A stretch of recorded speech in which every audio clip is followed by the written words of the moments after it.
A paz do Senhor para os irmãos e para as irmãs. Meu nome é Márcio Gomes, sou servo do Deus Altíssimo e mais uma vez estou aqui para compartilhar a palavra de Deus, palavra essa que salva, que cura, que liberta e que leva o homem para o céu. O texto fica na primeira carta de Paulo, Paulo escrevendo à igreja de Coríntios, dando algumas orientações acerca de pecados, acerca de comportamentos pecaminosos.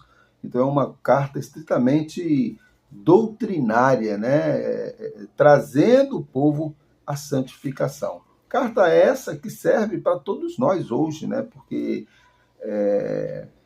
tais pecados, tais comportamentos acontecem hoje também nos nossos dias. Por isso que o apóstolo Paulo aqui no capítulo 5, ele vai falar de incesto que estava acontecendo no meio da igreja, ele vai falar sobre roubo, sobre adultério, várias situações que a palavra de Deus ela condena. Então o apóstolo Paulo ele traz uma série de cartas, ele escreveu 13 cartas de orientação para a igreja, de como nos comportar como servos e servas do Deus Altíssimo. E aqui no capítulo 5, no versículo 9, ele começa assim: já em carta vos escrevi que não vos associeis com impuros. Vocês não podem se associar a pessoas com práticas pecaminosas, Por isso que o salmista, lá no Salmo 1, vai dizer: bem-aventurado o varão que não anda segundo os conselhos dos ímpios, não se detém no caminho dos pecadores e nem se assenta na roda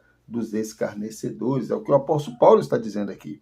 Versículo 10. Refiro-me com isso não propriamente aos impuros deste mundo, ou aos avarentos, ou roubadores, ou idólatras, pois deste caso teríeis de sair do mundo. Mas agora vos escrevo que não vos associeis com alguém que, dizendo-se irmão, for impuro, ou avarento, ou idólatras, ou maldizentes, ou beberrão, ou roubadores. Com esse tal, nem ainda comais. Olha só, nem ainda comais.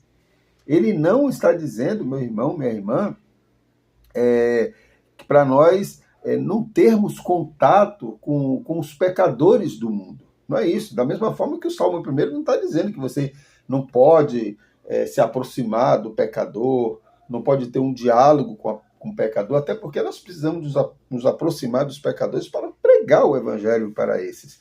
Mas ele chama atenção para pessoas que se dizem cristãos, mas são roubadores, são criminosos, são beberrões, são idólatras. E nós estamos cheios desses por aí. Infelizmente. E ele continua no versículo 12. Pois, com que direito haveria eu de julgar os de fora? Não julgais vós os de dentro? Os de fora, porém, Deus os julgará. Expulsai, pois, dentre vós os malfeitores. Interessante que o apóstolo Paulo, quando ouve aqui a questão do incesto, ele fala: expulsa dentre vós. Ele vai dizer no versículo 4, em nome do Senhor Jesus Cristo, reunido vós em meu espírito com o poder de Jesus Cristo nosso Senhor, entregue a Satanás para a destruição da carne, a fim de que o espírito seja salvo no dia do Senhor. Entregue esse camarada a Satanás. Expulsa dentre vós. Jesus, meu irmão, minha irmã, ele ama o pecador, mas odeia o pecado. Ele não pode comungar com o pecado. Ele não pode se conformar com o pecado.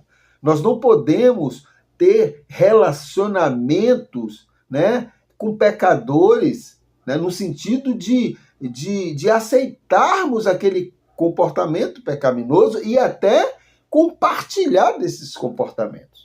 Quer ver um exemplo? Igrejas que, por exemplo, pessoas em adultério continuam comungando com a igreja sem nenhum tipo de repreensão.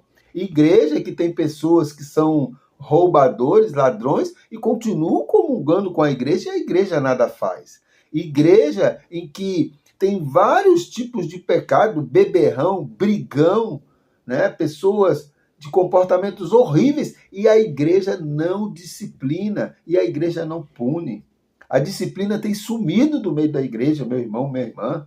Tem sumido. A igreja virou um um local de palestras motivacionais, onde a pregação que exorta, que chama a atenção, que nos chama a atenção a uma vida transformada, a uma mudança de comportamento, não está sendo mais pregado. O que está sendo pregado é só o coraçãozinho, o amor, Jesus ama, Jesus acolhe, pode vir, fica do jeito que está tudo certo. Então, não há mais repreensão. Aquela igreja do passado, que tanta gente diz que era dura, hoje são poucas ainda que disciplinam o irmão que foi pego em pecado. São poucas. É um acobertando o pecado de outro, liderança acobertando o pecado de outro. E é isso que o apóstolo Paulo está dizendo, meu irmão, minha irmã. Se você faz parte de uma igreja em que o pecador não é confrontado, em que o pecador não é disciplinado, sai fora, porque essa igreja não representa a igreja de Jesus Cristo aqui na terra. Que Deus tenha misericórdia de nós e que Deus tenha misericórdia da igreja e que possamos, meu irmão, minha irmã, cada dia mais aprendermos mais da sua palavra, para sabermos quais são os comportamentos que Deus desaprova e quais são os comportamentos que Deus aprova, né? Para nós nos santificarmos cada vez mais e nos aproximarmos mais de Deus, mudando o nosso comportamento, mudando a nossa atitude. Certamente, quando fazemos isso, quando nos aproximamos de Deus, as bênçãos de Deus se recaem sobre as nossas vidas, né? A graça, a misericórdia de Deus, o perdão de Deus se recai sobre nossas vidas, né? Cabe a nós, meu irmão, minha irmã, né, nos alimentarmos desse combustível aqui, ó, que é a palavra de Deus. Vigiai e orai, disse Jesus, porque o inimigo anda ao redor, buscando a quem tragar. Vigiai e orai. Né? O nosso maior inimigo, meu irmão, minha irmã, são os nossos desejos e as nossas vontades. E desses, o apóstolo Paulo nos ensina nos ensina a mortificarmos. Ele diz isso para nós: vocês precisam mortificar o velho homem e se revestir de uma nova criatura em Cristo Jesus. Que o Senhor te abençoe e te guarde, que o Senhor faça resplandecer o seu rosto sobre ti e tenha misericórdia de nós. Fiquem na paz e que Deus nos abençoe em nome de Jesus.